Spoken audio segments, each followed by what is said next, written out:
can really take the map and drive the instructor inside the classroom and link it to the M step, then everything will move. You see it? Ladies, third grade teachers, could you tell me, how do you think this professional development was for you today? Easy. It was productive. It was exciting. We will never leave Mr. Hurt's advising. Because the schools that I've worked with, the teachers I've worked with, their scores just go through the roof, because what I do is I talk about practical stuff that's practical. Because I'm a former teacher and also I'm a principal, so I'm gonna be telling you guys things that I know will work in your classroom.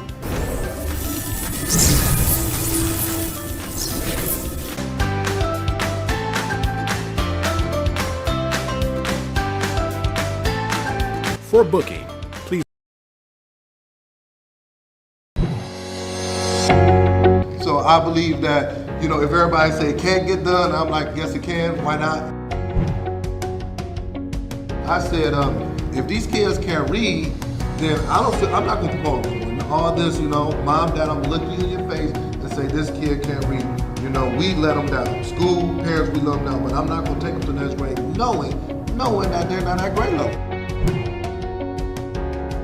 It's funny because I'm always like, okay, how are schools successful? Well, schools are successful when they demand greatness. Greatness just doesn't come. We're about to make history. We're about to learn. We're about to grow. We're about to make history. And then, mark my words, it's going to be other school districts, other places around it that's going to be doing this thing. We're going to be the first model. And I'm speaking that into existence, okay?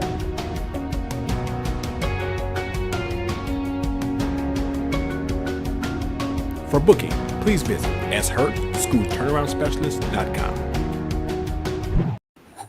Come on in and hit that share button. Let me know where you're coming from. Oh man, this is Sean Hurt, School Turnaround Principal, with my Saturday morning podcast. And just give me 2 minutes as I get all of my Facebook and Twitter and LinkedIn people in. And I need you to let me know where you're coming from. Come on in. This is going to be a good one on this morning. I need you to, and then also not only do you need to come on in, but hit that share button for me. Go ahead and put it on your social media page, whether you're LinkedIn, Twitter, or Facebook. This word needs to be heard by all of the educators all around the world. This word needs to be heard by all of the educators all around the world. So I want to say good morning. Good morning to everybody. Good morning to Miss Stacy Joy. Good morning to you. Good morning from Los Angeles. Up and early. Thank you, Stacy Joy. I know it's a 2-hour difference. Thank you for the support. Thank you for the love. Good morning, Miss Donna, Dr. Donna. Good morning. I think you had a birthday a couple of days ago. Happy birthday to you. Happy birthday to you. It's a pleasure, Dr. Donna. I follow your work. You are just a tremendous educator. Much love to you. Keep up the good work. Good morning to you, Miss September. Good morning to you, Dr. Jeter, my friend. Thank you for all the support, love. I'm praying for you, your family, for your health. Let's keep up the good work. Let's keep on doing that. Dr. Jeter, good morning to you. Good morning, Mrs. Wilson. Good morning, Ms. Wilson. Good morning, Ms. Kincaid. Good morning. Good morning, Ms. Melissa. Last week, you tore it up. You and that team tore it up on Principal Kafele's podcast. I listened. I'm taking notes. I didn't know that your background was music. I said, man, she is a superstar. Keep up the good work. Good morning to you, my mentor, Principal Kafele. Good morning to you. Much love to you. We the Fantastic Four, myself, Create and Educate at 10:30, 11 o'clock, Principal Kafele, and Josh Tarver on Sunday at 7 o'clock. Fantastic Four. Much love to you, Principal Kafele, you and the wife. Good morning. WT from Atlanta. Good morning to you. Good morning, Miss Stevens, my sister. Much love to you. You know what we doing. Good morning, Miss Cassandra Washington. Good morning, Miss Burks. Come on in, hit that share button. I need you to go ahead and share out. So let's go and get started. I need all of my time. I'm from 10 to 10:30. So this morning we're talking about the 8 steps to engage and support urban students. So if you work for urban or even rural students, but we're focusing 8 steps, how are you going to engage these urban kids, these urban students, okay? So that's what we're going to talk about. So get your notepad out and let's go ahead and this is my professional learning community. We're all family. So usually I have about 80 to 90, 100 educators on here throughout and we call ourselves family. So we learn, we grow. So before I get started, I'm gonna go over a couple of housekeeping notes. Is that for the last couple of weeks I've been really thinking about my work, why the Lord put me on this earth. You know, it's funny because the introduction, we're blessed. Everybody is blessed on here. Let me just say this: everyone is blessed. I'm gonna say this for third time. Everybody's blessed. That's why I was playing that song by Fred Hammond. We're blessed because we're blessed in just so many ways. I know that we're just coming out of Thanksgiving, but we're blessed. I'm blessed to be able to talk. I've been doing this podcast for a couple of years, and it's just a blessing just to get to know everybody, get to know people I've never met in person, but you're like family to me. So when you post things up about your family or a tragedy that happened or anything like that, that really touches my heart. When it's your anniversary or birthdays or whatever, I try my best to stop, take time to read the post, to pray for you, just to think about you. So I just want to let you know how blessed I am to have everybody on this podcast, that you've been supporting me for many years. You've bought books, you've booked me to come into your school. I just want to say thank you for the encouraging words. It's just so happy just to be part of this family, because everybody on here, we're sharing, because the work is so much work out there. It's so much work. I'll be stupid to think that I can solve the problems all by myself, you know. And then when I was thinking about it, I said, my passion is inner city and rural education. That's what I'm passionate about. That's what I want to do. That's what I am doing. And I said my 3-year goal, follow me very closely, by 2026, I want to transform 32 schools. Okay. Yeah, well, yes. The principal cafe, they say you're not having the same exact monologue this morning. Yes. Good minds think alike. I want to transform 32 schools. Follow me very closely, everybody. I need everybody to kind of get this, because I believe in same division. Just give me 1 second. Let me turn down my volume. On one of my come getting feedback. 32 schools, okay. I want to transform 32 schools by 2026. So consequently, listen to what I'm trying to say. On an average, when I'm working with schools, it's about 600 students per school. And usually it's a principal and 2 assistant principal or 3 people or whatever on the leadership team. So when I transform 32 schools, that means I have touched over 100 educators. That means principals and assistant principals. I've touched them. I'm imparted into them what I've learned for the last 18 years, for scholars like Principal Kafele, scholars like Dr. Juwanza Kanjufu, all these scholars. These are scholars that I've taken, read their books, studied. And when I impart to them these 100 educators, because 32 schools usually got 2 or 3 assistant principals or whatever it may be, I am going, and at 600 students per school, I am going to be able to affect 19,200 students within the next 3 years. Once again, I'm going to be able to affect, in a positive way, 19,200 students. Well, why is that important? Because I know that if we could transform 32 schools, touch 100 administrators, touch 19,200 students, poverty in these inner city, in these rural environments will shift. Once again, we will lower the poverty rate by just doing this. So if I touch 32 schools, Principal Fele touches 50 to 60 schools, Create and Educate touch 50 to 60 schools. Now we have touched over 250, close to 1,000 educators. We've touched close to 200,000 students from the inner city and rural, and now we are affecting poverty. Now we are lowering this poverty rate all across the United States. And once poverty goes down, crime goes down. Once crime goes down, we have more people getting jobs. And when we have more people getting jobs, that means the community is better just by doing this right here. So that's why I am passionate about this work. That's why I have to do this work, because once again, when you look, I'm a data person. When you look at scaling it, and if myself and Principal Kafele, Create and Educate, Josh Tarver, once we scale this work, we all touch 50 to 60 schools. Mine is 32. I'm touching 100 administrators, 19,200 students in 3 years. We're talking about 3 years. We're not talking about 15 to 20 years. We're talking about immediate touching, and consequently, poverty goes down. I thought about that. I said, yes, this has to take place. Yes, yes. So that's why we're doing what we're doing. Yes, yes, Dr. Houston, you saying amen. Yes, for whatever I'm on this. I'm on this. So that's my vision. So also with that, you said 32 schools within the last 2 years. It has been documented that I have, and my team, not just me, but me and my team, we worked with 7 schools that have documented data that shows that they have increased 2 grade levels, have improved 15% or more proficiency on their state tests, have got out of we call it the naughty list. I call it the naughty list, the bad list, from school reform to now they're a B school. There's 7 schools in the last 2 years that I have worked with, documented. You've seen me post videos, news conference, you name it. So now, once again, 7 down. I still got some more to go. So that's what I'm doing. So then I said all that to say this morning on my social media page, I'm talking about inner city education. I'm talking about rural education. That's my focus. That's what I know I can do. I've been a principal for 18 years.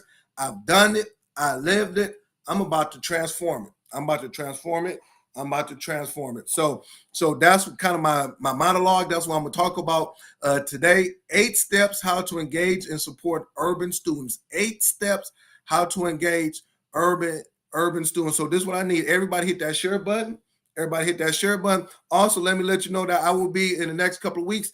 I will be in Texas and in Arizona in the next few weeks. So look out for me. I'm being Rockport, Texas. I'm coming down to Rockport, Texas. Never been there, but I'm coming down, and I'm gonna be in Tucson, Arizona, and that will be finishing off my year. The year has went by so quick, finishing off the year on a good note. Also, remember is that all of my schools is mid-year, so you're taking your iReady Star and NWA mid-year test. Make sure those kids are focused. If you need to look at some of my videos in the past, make sure you look at that. But make sure you go ahead and look at that mid-year and reach out if you need me to come and work with your schools. You know what time it is. All right. So let's go. 8 steps to engage and support urban students. Because once again, this is a phenomenon. I don't understand what many educators saying, hey, how do we really do it right? So I want to give you the strategies that I know that works. This is part of research, but me being a principal, like I said, I started in 1999 and I've worked in all inner city schools. That's all I have done. So I've been at 6 different schools as a teacher, AP, and principal. So I have a wealth of knowledge. I've written books on this. I post on this. The 7 schools that have documented school improvement, they are all inner city or rural schools with 500, 600, 700 kids, high school, middle school, elementary, whatever you name it. That's who they are. All right. So let's go ahead with the first one. And then once again, I need us to give some feedback, some dialogue. Please do not be hesitant to go ahead and put in chats. Number 1 is that, because I have 8. I'm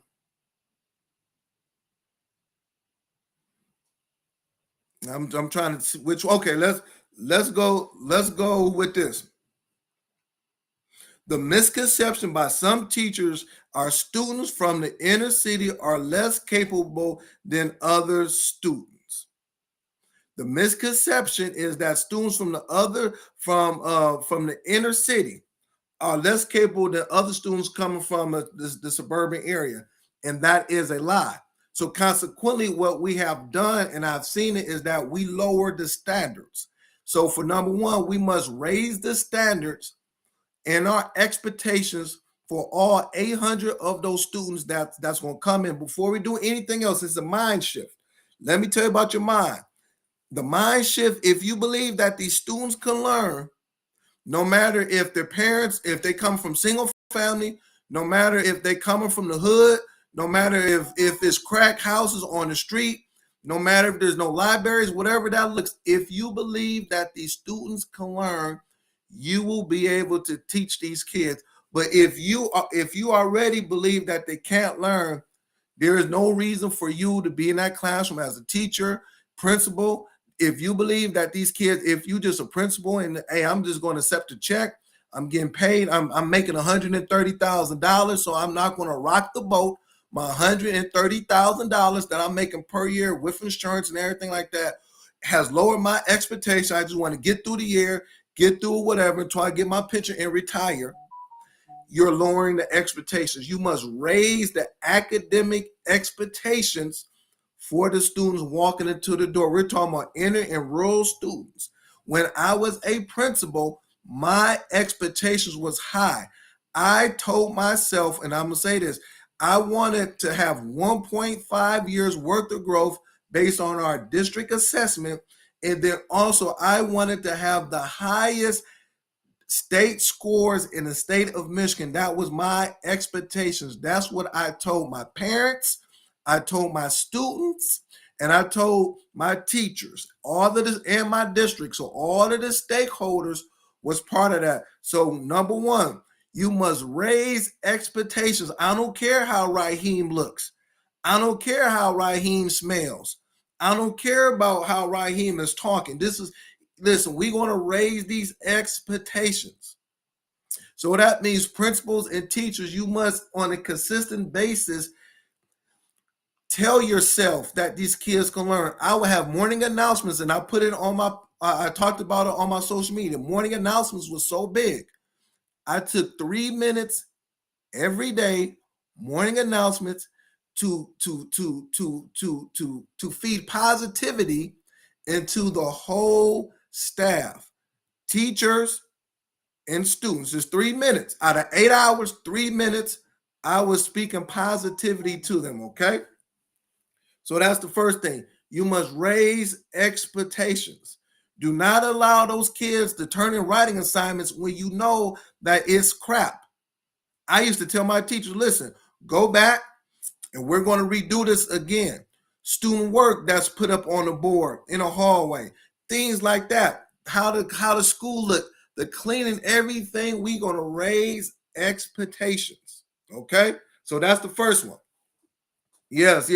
And Ms. Stevens, she worked with me. Like I said, I wish all of my teachers were on here. Ms. Stevens was part of the team that did that. So you saying her? Are you saying that the first thing I got to do is that? Yes. If you have not done it, you can start on Monday. All right. The next one. Set up your school and your classroom to be culturally responsive. Set up your school and your classroom to be culturally responsive. What does that mean, Mr. Hurt? That means your school are the things that's in the hallway, things that they see, your message every day. Like, for example, what we did was that we will put people in the hallway, figures in the hallway that resemble Black kids. We put Marcus Garvey in the hallway, Malcolm X in the hallway, Dr. Martin Luther King in the hallway. We would put, you name it. I wanted them to see it. Oprah Winfrey, Madam C.J. Walker, because my kids are from Detroit. They're from so I wanted them to see positive imagery when they walked in the hallway. Also, we put HBCU pennants and things of that nature in the hallway. I was purposely on it. I put every HBCU school in the United States, their pennant was in my hallway. I pushed it. I wanted all 600 of my kids to go to a HBCU. We talked about it. The reason why I had exposed them to that, because in Michigan, we don't have any HBCUs. They didn't know HBCU. The only thing they knew was Michigan State, Michigan, Eastern Michigan. These are colleges in Michigan. That's all that they knew. And I'm not saying that these are bad colleges, but we know what the history says, that you have more kids graduating, getting a 4-year degree, master's degree, PhD from HBCUs than we have from PWIs. Well, consequently, I had to make sure that they was exposed to that, and not only penance, but all of the classrooms. I said you will choose an HBCU and you will decorate your door inside your classroom with one HBCU that you would choose.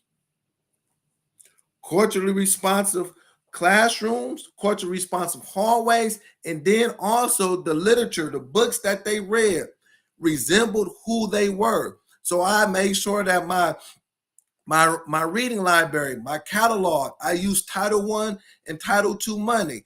I spent close to 15 to $20,000 on books that was written by Black authors. That the books they resembled the kids. So now when we had to find the if we had to use a standard and it focused on finding the main idea of a story, the book that they read resembled that. So we asked the question, well, my students, all 800 of my kids, they don't like to read. No, they like to read the materials, the books that we are giving them, they're not interested in. I'm going to say this again. The materials in the books that we are giving them, the materials in the books that we're giving high school, middle school, and elementary students, they are not interested in reading it. So consequently, they don't care about the main idea because they don't see themselves in these books. So I remember this like it was yesterday. Miss Stevens, she's on here. Miss Stevens, please give me feedback. She was my assistant principal. I said, Miss Stevens, I need you to do some research for me. I need you to find middle school books that resemble our kids. Call these authors. So she called these 5 authors. I'll never forget this. And I said, we're ordering books from these 5 authors. So our middle school and our elementary, the teachers had class sets of culturally responsive books that resembled them. Now the boys, since I'm a young man, I was a boy, now my boys are interested in reading when they're in the 8th grade, 13, 14, or 15 years old. They're interested in reading it because it resembles them. Set up your classroom and your school to be culturally responsive, and it does not, and you must live it and see it. So now when people came to my school, they saw positive imagery. They saw books that looked like them. They saw HBCU pennants in the classroom, in the hallway. They saw pictures. Everything was set up for my students' success because we call it code switching. Now, I'm in my bag. Man, I'm in my bag this morning. Y'all shouldn't have got me started. I need more. I got 7 minutes. We call it code switching.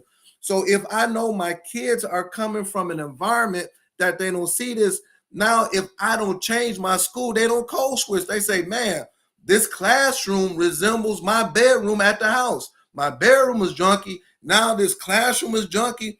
This hallway is junky. The school is whatever. So how do I code switch to say from one environment to another environment? This is a school, because the schools are set up just like the neighborhood. I know I'm saying some tough stuff, but it's the reality of it. That's why I'm going to transform. I'm 2026, 32 schools. I already did 7, and all 70 schools did the same thing. They just changed it. It wasn't more money. And I've been saying this for years. It's not more whatever. It's taking the resources that you have and just using it in the right way. So number 2, set up your school and your classroom be culturally responsive. So I'm gonna stop right there. People feedbacking. Man, let me get some water. Let me get some water. Woo! This is good. And hit that share button. Let me know if this information is good. Let me know if this is talking to you. Give me some feedback. Yes. People are just giving. Family realizing college is affordable. It's too late. Yes. Everybody is saying the school needs to look inviting and inviting inside. Yes, and that's the work I'm doing. That is the work I'm doing. Next one. So this is how we're going to fix this next one. And this is everybody. Build sincere relationships with the students and attend some of the events outside of the school. Build sincere relationships. And I'm not saying that you got to be their homie, their friend. No. but build these relationships with the students and then attend some of their events outside of school. One thing I did was that if there was something that my students did, whether it's the basketball, the cheerleading, whatever that was, robotics, as a principal, but that was the school stuff. But if they had something that they did, I was there just to support. I was there because they knew that Sean Hurt, the principal, was just not the principal, but I really cared about them. I cared about their family. And yes, it took some time outside of whatever, but I was putting those deposits in the bank. So Monday through Friday, they knew I cared about them. So when I said we're gonna have a writing assignment, we're gonna have every week we're gonna have a short cycle assessments. We're gonna learn. I'm gonna push you because I love and care about you. So I was able to raise the standards because they knew that I cared about them outside of these four walls, and not just Sean Hurt, but also my teachers. But the teachers will only go as far as the head, the lead, the administrator. So if I pushed it, my teachers was behind me pushing it too. So I would say, hey, teachers, I know it's a lot, but if your kid has something special, something big, and you know what's big, the birthday part, whatever that is, they getting baptized on Sunday, whatever that is, call them, shoot a letter to the parents, something to let them know that I care about them. Me, I'm going to the event. If a kid get baptized, because I love it, I'm going to the church and watch them get baptized. That's me. That's Sean Hurt, the principal. That's me. If they have a singing event at the Masonic Temple, at the Fox, these are places in Detroit, I am going to that event. I'm going to show my face to make sure that my students see it. Build sincere relationships with the students and attend their events outside of the school. All right, I got 2 more minutes, man. This is so much.